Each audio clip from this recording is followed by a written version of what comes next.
इसके पहले online class में हम आपको मूंगफली की खेती पढ़ा रहे थे और बहुत कुछ पढ़ा गए हैं। इसके संबंध में हम मिक्स्ड क्रॉपिंग और क्रॉप रोटेशन फसल चक्र तक पढ़ा गए हैं। इसी क्रम में हम आगे बढ़ते हैं और आपको फसल की कटाई, मड़ाई एवं सुखाई के बारे में बताते हैं। ध्यान सुनिए। अधिक उपज व तेल की मात्रा प्राप्त करने के लिए फसल की उचित समय पर कटाई करना आवश्यक है।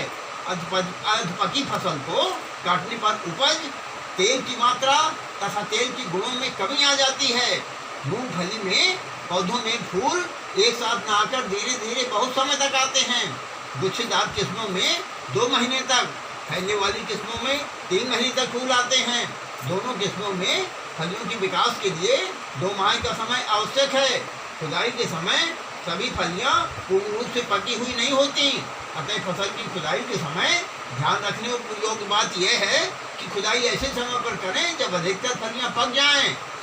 देर से खुदाई करने पर जिन किस्मों में सुसुप्तावस्था नहीं होती, डोर्मेंसी पीरियड नहीं होता, वे खेत में नमी पर पुनः अंकुरण कर सकते हैं। जब पौधे पीले पड़ जाएं तो अधिकांश पत्तियां गिर जाएं, तभी फसल की कटाई करनी चाहिए। फसल की पूर्णतया परिपक्वता पर मृदा में नमी की मात्रा, जलवायु, फसल की किस्म आदि का प्रभाव पड़ता है। सामान्य परिस्थितियों में व्यगीती किस्में 120 दिन व पछेती किस्में 135 दिन में पककर तैयार हो जाती हैं। तो इस प्रकार से यह विभिन्न अवस्थाओं में फसल पकने की तथा खुदाई के उपयुक्त ज्ञात करने के लिए एक वानस्पतिक भागों को देखकर ये संभावना लगने लगती है कि फसल पक गई है, तो कुछ दिनों के अंतर पर खेत से कुछ पौधे उखाड़कर समय पर फसल के पकने का निरीक्षण करना चाहिए। जब प्रति पौधे से अधिक मात्रा में पूर्ण विकसित तथा परिपक्व फलियां प्राप्त हो, तभी फसल की कटाई करनी चाहिए। देखिए कैसे आप पहचानेंगे, इसकी पहचान तो देख लीजिए। देखिए इस प्रकार है, पौधों की पत्तियां पीली पड़कर सूखने लगती हैं, पौधे मुरझाकर गिरने लगते हैं, फलियों की छिलकों का रंग सुनहला हो जाता है, फलियों के दानों के ऊपर का छिलका अधिकतर चमकदार रंग का हो जाता है। फलियों के छिलके की सतह पर कुछ किस्मों की धारियां अच्छी प्रकार दिखाई देने लगती हैं। कुछ किस्मों में फलियों के पकने पर छिलके के अंदर की सतह में काले धब्बे पड़ जाते हैं। तो इन लक्षणों से पहचान में आ जाता है कि खुदाई करने की योग्य हो गई। फसल की खुदाई हाथ से पौधों को काटकर देसी हल या ब्लेड हैरो से करते हैं। खुदाई का कार्य अपने देश में श्रमिकों द्वारा ही अधिकतर किया जाता है। मशीनों से खुदाई करने पर का प्रचलन हमारे देश में अभी तक नहीं है। हाथ से खुदाई करना, पौधों को उखाड़ना गुच्छेदार किस्मों में लाभदायक है, क्योंकि इसमें फलियां भूमि की सतह इसके करीब ही बनती हैं। हाथ से खुदाई करते समय मृदा में नमी का होना आवश्यक है, जिससे कि पौधे आसानी से उखाड़े जा सकते हैं। इस प्रकार ये इसकी कटाई खुदाई सब हो गई। अब आप एक बात ये समझिए, फैलने वालों की विधि जो स्प्रेडिंग प्लांट है उसकी जरा दूसरी तरीके से है। फैलने वाली किस्मों में फलियों के नीचे भूमि में गहराई तक बनती हैं। इनकी खुदाई में अधिक समय की आवश्यकता होती है, अतः इन किस्मों की खुदाई के लिए जानते हैं क्या करते हैं, देसी हल चला करके करते हैं खुदाई। कुछ स्थानों पर फावड़े से पौधों को उखाड़कर फलियां तोड़कर अलग कर लेते हैं। फलियों के पौधों से अलग करने के पूर्व उन्हें 1 सप्ताह तक सुखाना चाहिए। अधिक नमी वाली फलियों में गुणों में कमी आ जाती है। जब फलियों को जब तक सुखाना चाहिए जब तक कि फलियों में 9-10% तक नमी न रह जाए। इसी प्रकार से बीजों के लिए फसलों को अच्छी प्रकार सुखाना चाहिए तथा बीज को फली में ही रहने देना चाहिए। उपज देखिए, यील्ड 10 से 12 कुंतल प्रति हेक्टेयर अब सिंचित क्षेत्रफल में तथा 15 से 20 कुंतल सिंचित क्षेत्रफल में उपज मिलती है। जैसे चंद्रा एंटेरा जातियों की उपज 25 से 30 कुंतल प्रति हेक्टेयर तक हो जाती है। और इस प्रकार संग्रहण देखिए, इसका स्टोरेज कैसे करेंगे।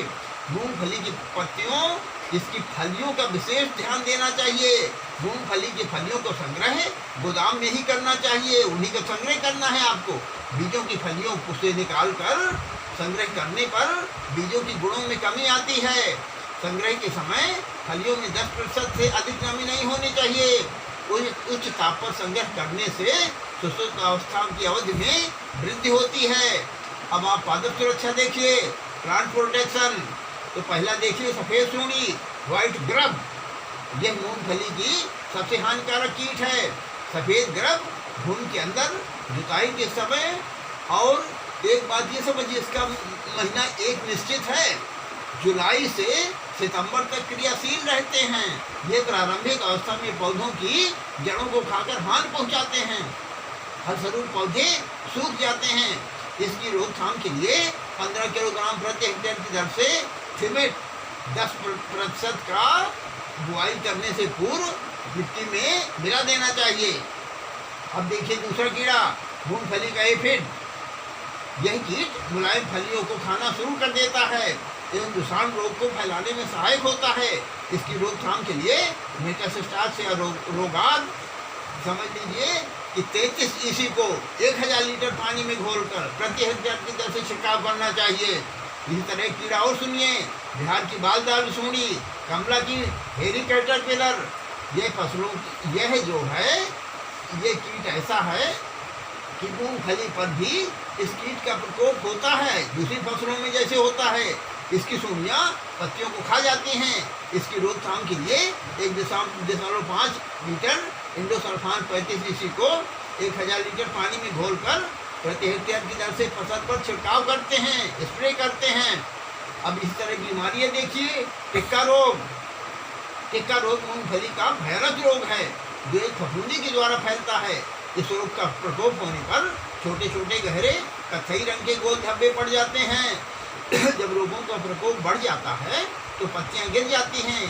इसकी रोकथाम के लिए जैसे आप समझिए जिंक मैंगनीज कार्बोनेट, इसको डाइथेम M45 भी कहते हैं, 2.5 किलोग्राम मात्रा को 1000 लीटर पानी में घोलकर 2-3 बार छिड़काव 10 दिन के अंतर पर करना चाहिए।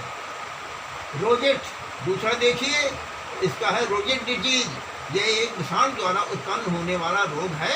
यह विषाणु एफिड द्वारा फैलाया जाता है। इस रोग के प्रभाव से पौधे बौने रह जाते हैं तथा उनका रंग रोजेट जैसा हो जाता है। पौधे पीले पड़ जाते हैं और मोज़ेक जैसा रूप दिखाई देता है। इस बीमारी की रोकथाम के लिए इस रोगरोधी जातियों को बोना चाहिए और एफिड व अन्य कीटों के नष्ट करने के लिए कीटनाशक दवाओं का जैसे मेटासिस्टाक्स 25 ईसी 1 लीटर मात्रा में 1000 लीटर पानी में घोल बनाकर प्रति हेक्टेयर की दर से छिड़काव करना चाहिए, स्प्रे करना चाहिए। और देखिए गिरुई रस्टली, इस रोग के लक्षण पत्तियों पर लाल रंग के धब्बों के रूप में दिखाई देते हैं। ये धब्बे पत्ती की ऊपरी सतह पर अपेक्षा निचली सतह पर अधिक पाए जाते हैं। ये धब्बे आगे चलकर आपस में मिल जाते हैं जिसके कारण पत्तियां सूख जाती हैं। इस रोग की रोकथाम के लिए फसल पर 0.05% बाविस्टीन का छिड़काव करना चाहिए। अब बीजोत्पादन देखिए, सीड प्रोडक्शन देखिए, मूंगफली की फसल में पूर्णतया स्वयं सेचन सेल्फ पोलिनेशन होता है, अतः केवल 3 मीटर की पृथक्करण दूरी आइसोलेशन डिस्टेंस आवश्यक है। मूंगफली की बुआई के समय ही खेत में 20 kilogram nitrogen, 60 kilogram phosphorus, 40 kilogram potash एवं 150 किलोग्राम जिप्सम अच्छी प्रकार मिट्टी में मिला देना चाहिए। फसल की अच्छी प्रकार देख रेख करना चाहिए। निराई गुड़ाई करके खरपतवारों को निकालते रहना चाहिए। लेकिन जब फूटियाँ पेक्स बनने लगें तब निराई गुड़ाई का कार्य बंद कर देना चाहिए। फसल को बालदार सूंडी के प्रकोप से बचाने के लिए इंडोसल्फान 35 ईसी के 0.2% का छिड़काव करना चाहिए। फसल को 2-3 बार अच्छी प्रकार निरीक्षण करके रोगिंग की क्रिया, पत्तियों की बनावट, फूलों के रंग, पौधे की बढ़वार जैसे गुच्छेदार या फैलने वाली किस्म की सतह के आधार पर मुख्य जाति के पौधों से भिन्न प्रकार के पौधों को आप टाइप प्लांट को निकाल देना चाहिए और उन्हें जमीन में गाड़ देना चाहिए। देखिए जब पौधों की पत्तियां पीली बढ़कर सूखने लगें फलियों का रंग सुनहला हो जाए, तब फलियों के अंदर दानों के ऊपर का छिलका चमकदार रंग का हो जाए तो फसल की खुदाई कर लेनी चाहिए। इसके बाद पौधों की फलियों सहित 1 सप्ताह तक धूप में अच्छी प्रकार सुखाना चाहिए। इसके बाद हाथ से अथवा डंडे की सहायता से फलियों को अलग कर लेना चाहिए। फलियों को साफ करके धूप में तब तक सुखाना चाहिए जब तक कि उनमें केवल 8 से 10% नमी ही रह जाए। बीजों को फलियों के अंदर ही रहने देना चाहिए और उनका सुरक्षित भंडारण करना चाहिए। बुआई के समय 1 सप्ताह पहले ही फलियों से दाने निकालने चाहिए। इस प्रकार से बीज प्राप्त करने के लिए एक हेक्टेयर से लगभग 15 से 20 कुंतल शुद्ध प्रमाणित बीज प्राप्त हो सकता है। यही इसकी बीजोत्पादन सीड प्रोडक्शन की टेक्निक है। धन्यवाद। अब आप प्रश्न लिखिए। प्रश्न नंबर 1, मूंगफली की